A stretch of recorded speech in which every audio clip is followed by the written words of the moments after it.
เอา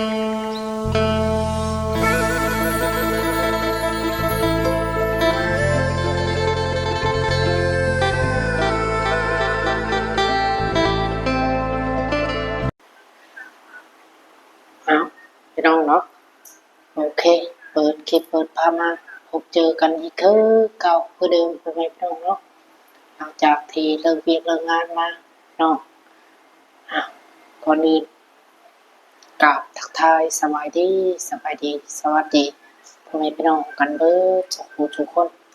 ว่าสิอยู่ฝั่งไทยฝั่งลาวหรือทางต่างประเทศพ่อแม่พี่น้องเนาะก็ยินดีต้อนรับเข้าสู่ช่องของบ้านเอิ้นบ้านนาอีกแล้วพี่น้องเอ้ยสิทธิ์เก่าสิทธิ์เคยพี่น้องเนาะอ่ามาพ้อกันตอนนี้ก็มากินตับพี่น้องเอ้ยมากินตับนำกันเด้อพี่น้องเนาะเพราะว่าเลิกเวียกเลิกงานมาก็ทางแฟนของมื้อนี้ก็ตำข้าวปุ้นพี่น้องเอ้ยกินตำข้าวปุ้นเนาะนี่พี่น้องเดี๋ยวมื้อนี้สิให้เบิ่งพี่น้องนี่พี่น้องมีผักพี่น้องเอ้ยนี่ผักเนาะกับแกงบุ้งพี่น้องมีผักบุ้งเนาะแล้วก็เด็ดๆกับทอดไข่พี่น้องเอ้ยเนาะปลาอาหารแซ่บพี่น้องเอ้ยของหมักเลยพี่น้องมีน้องของโปรดมาเด้อพี่น้องมากินตามข้าวปุ้นน้ำกันพี่น้องเลยเนาะมาพี่น้องมาโอ้ไรใหญ่ห้างเนาะพี่น้องเนาะคิวเขาแห้งหน่อย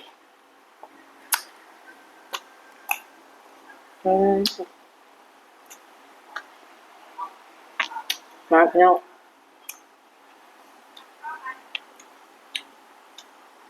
วัดทุกคนเนาะกินตามข้าวปุ้นน้ำกันเนาะ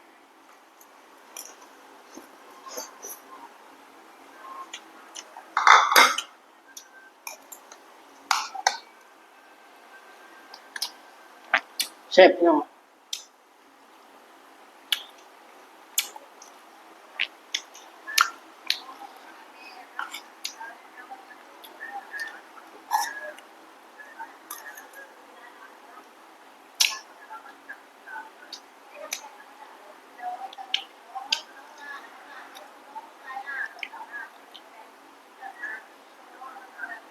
เพราะว่าโดนกินเถอะพี่น้องเลยเนาะ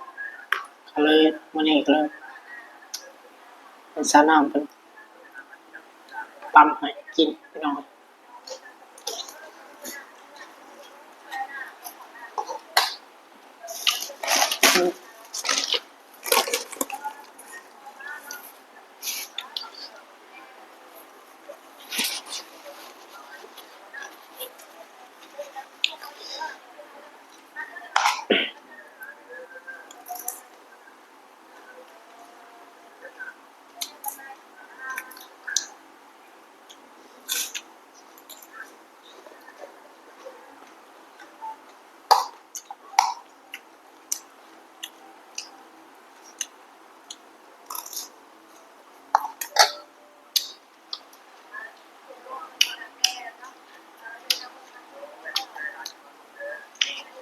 ทอดไข่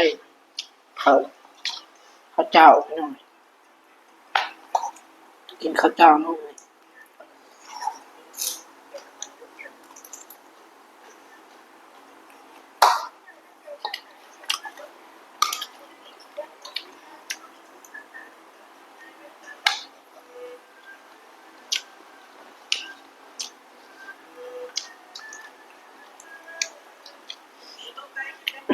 นี่แหละพี่น้องการใช้ชีวิตอยู่ประเทศไทยเนาะ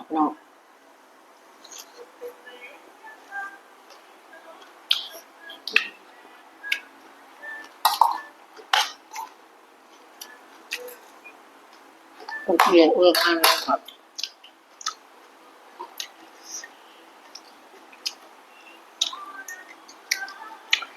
มาเห็น ข้าวก็นอนไปหน่อยเนาะเวลาตื่นเอามาไปชูเวียกชูงานไปหน่อย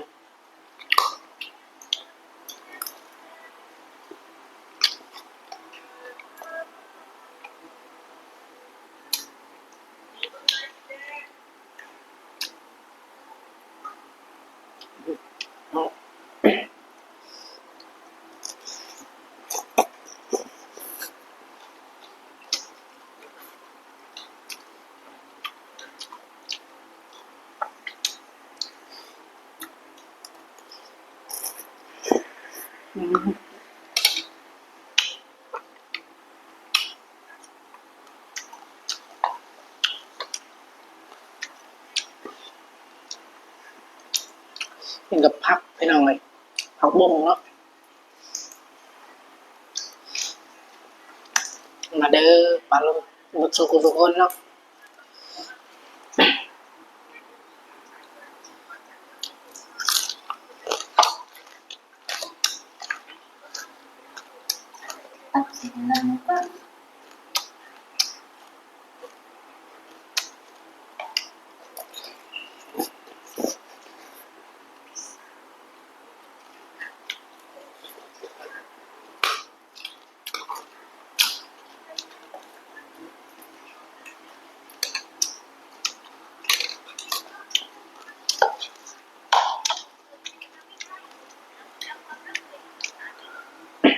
ไข่หน่อยไข่ทอดขอบโปร่งเนาะ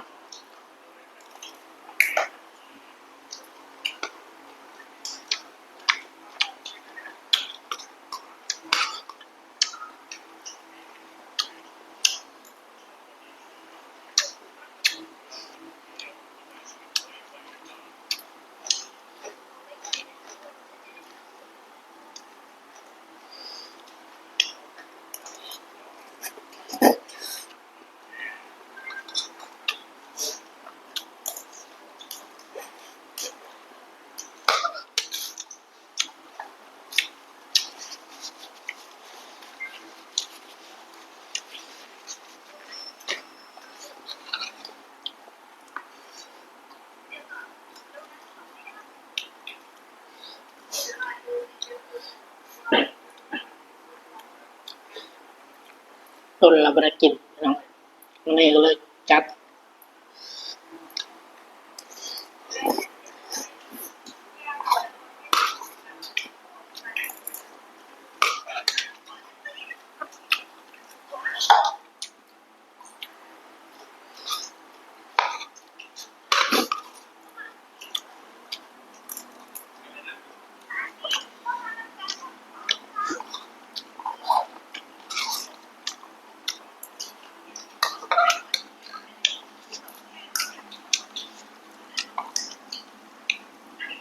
ช่วงนี้ก็ไม่ค่อยลงคลิปเนาะ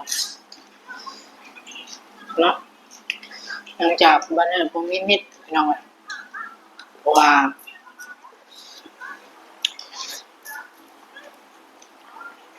ยังไม่ได้ซื้อซิมเนาะเพราะว่าซิมเก่าก็เลยเติมเงินเข้าไปแล้วแบบมันเด่นว่าเดือนไปหน่อยตอนนั้นก็เลยไปเติมยามมันเนี่ยก็ยืมเงินเขาเติมไปแล้วศูนย์น่าจะหักไปหน่อยก็เลยอยากเปลี่ยนซิมใหม่ไปหน่อยเนาะก็เลยมาคอยถ่ายคลิปลงเนาะจังไรก็ต้องกลับขอโทษขอไปแม่เอฟซีเบิดสุขคนเด้อเนาะ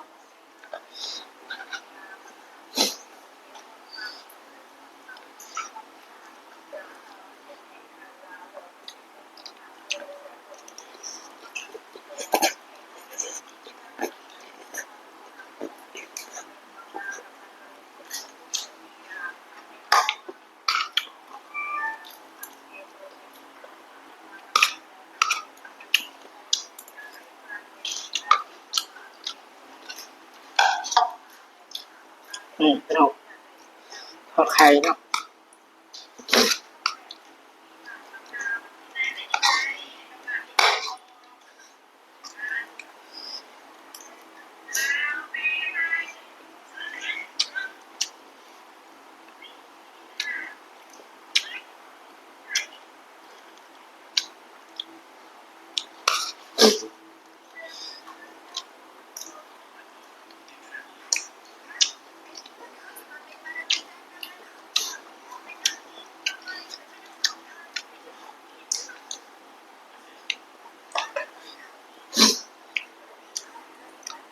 เนาะ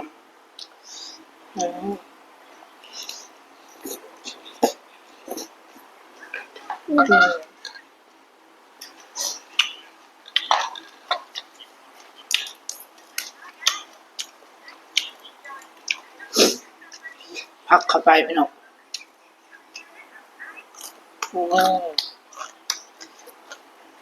เฮ้ยเนาะ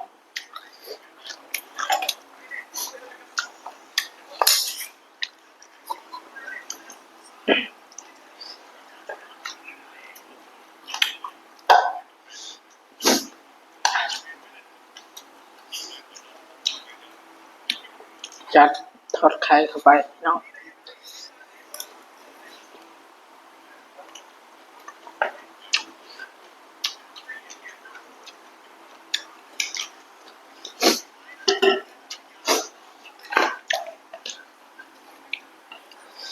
เล่นเนาะตำใส่มะเขือเทศเนาะภาษาบ้านมาเนี่ยกับเรื่องของเล่นพี่น้องเนาะดูทางฝั่งเราไทยอยู่ฝั่งไทยกับมะเขือเทศเนาะใส่ยังกระเสพพี่น้องเพราะว่าจะเป็นขัวเนื้อขัวยังเนาะ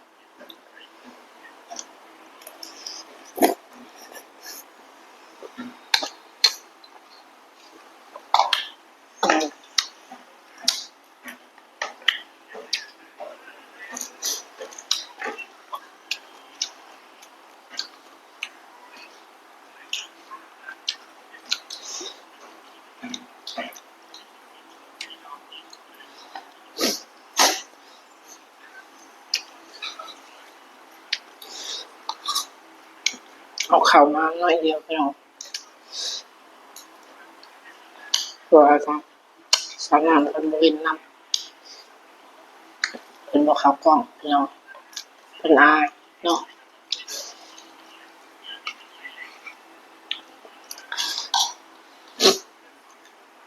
เป็นอายกล้องน้องหลายเทื่อก็มันเนี่ยชี้เอาเป็นเขากล้องนำเนาะให้เพิ่นลืมกล้องแน่พี่น้อง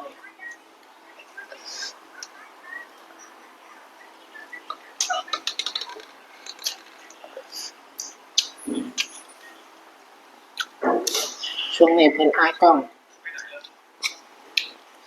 มันเลยก็สิพยายามให้เพิ่นเขากล้องเนาะให้เพิ่นให้ในชีเบิ่งเนาะ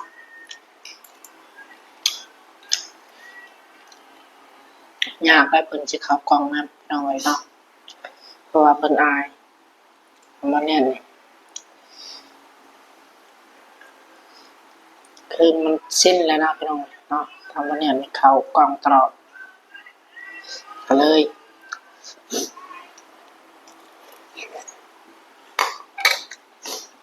เราบันไดน้อยเนาะคือธรรมดาเนี่ยปกติความมันเนี่ยน้อยเนาะ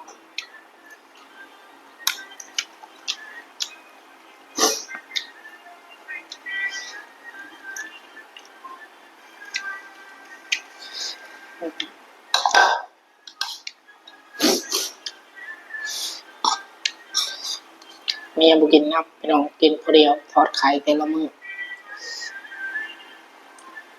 ทอดบันไดกับบันเนี่ยกินไปคนเดียวพี่น้องทางสาวน้ำเพิ่นก็บ่กินน้ำ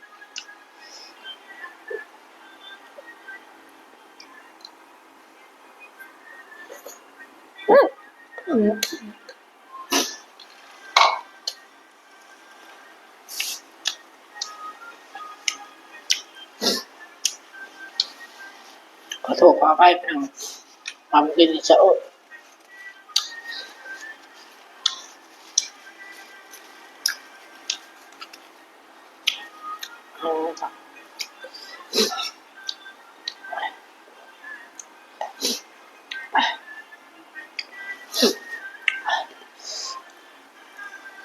มัดพี่น้อง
อเคพี่น้องหลังจากที่กินข้าวอิ่มพี่น้องเนาะครับสอนน้ำเป็นเก็บพี่น้องเอาวันนี้ไปกินอิ่มเลยให้แม่เก็บพี่น้องเนาะเอาวันนี้ก็กินอิ่มแล้วก็ผมก็ยาวพี่น้องยังไม่ได้ตัดผมเพราะว่ามื้อนี่ก็น่าจะเฮ็ดงานต่อพี่น้องขอโทษขอไปหลายๆเด้อพี่น้องเนาะว่าบางสิบาสิได้หยุดพี่น้องเนาะทำมาเนี่ยว่าสิได้หยุดแล้วสิออกไปหาตัดผมพี่น้องเพราะแต่งานเข้ามาหลายพี่น้องงานเร่งก็คือสิบ่ได้หยุดพี่น้องมื้อเนาะทำมาเนี่ยกับสู่เวียกสู่งานต่อพี่น้องเนาะก็จังได๋ก็ฝากให้แม่ FC ทุกคนผู้ใดที่ยังบ่ทันได้เข้ามาติดตามก็เข้ามาติดตามแหละรับชมเป็นกำลังใจให้มาเนี่ยได้เฮ็ดคลิปต่อไปนี่เด้อพี่น้องเนาะโอ้ยพี่น้องช่วงนี้มาเนี่ยก็คอยลงคลิปพี่น้องก็สิพยายามลงคลิปไปเรื่อยๆแหละเนาะแต่ละคลิป2คลิปก็เอาพี่น้องเนาะพอผู้แลถ้าว่าได้กลับบ้านพี่น้องสิถ่ายคลิปประจำวันให้พี่น้องเบิ่งพี่น้องชมเนาะเพราะว่าตอนนี้พี่น้องทางบรรยากาศได้รับใบเพ็ญเป็นที่เรียบร้อยแล้วพี่น้องเนาะโอ้ยพี่น้องก็